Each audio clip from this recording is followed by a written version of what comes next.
पहला प्रणाम नमस्कार दोस्तों। तो बोलिए प्रेम से नर्मदेश्वर महादेव की जय। तो स्वागत है आपका मेरी सुपरफास्ट ज़िंदगी में। मैं और मीना आज पहुंच गए थे रानीधारा शिव मंदिर में, जहां आजकल चल रहा है भागवत।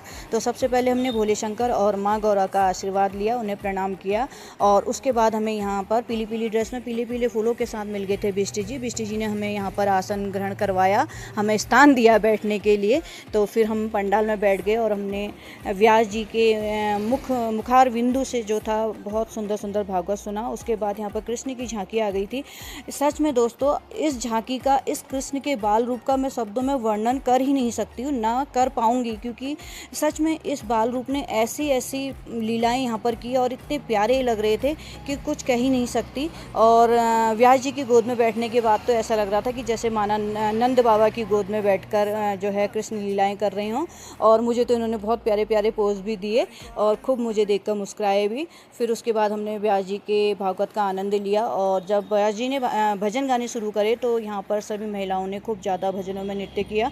और नृत्य करते करते मुझे भी सौभाग्य प्राप्त हुआ कि जो कृष्ण के चरण थे वो मुझे अपने माथे से लगाने को मिले। और उन चरणों को माथे में लगाने से मुझे इतना सुकून प्राप्त हुआ कि कुछ कह नहीं सकती।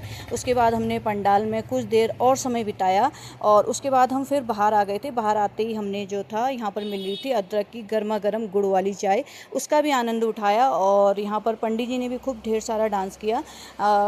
भजनों का आनंद उठाने के बाद हमने सोचा कि कुछ देर और बैठते हैं। फिर हमने एक दो भजन और यहाँ पर सुने, जो उनकी व्यास जी लोगों की टीम आई थी उनके द्वारा हमने वहाँ पर भजन सुने। और भजनों का आनंद लेते हुए और मन में एक अलग सी शांति और सुकून प्राप्त करते हुए, नाचते गाते हुए हमने भरपूर इस भागवत का आनंद लिया। तो दोस्तों, मेरे आज के ब्लॉग में इतना ही।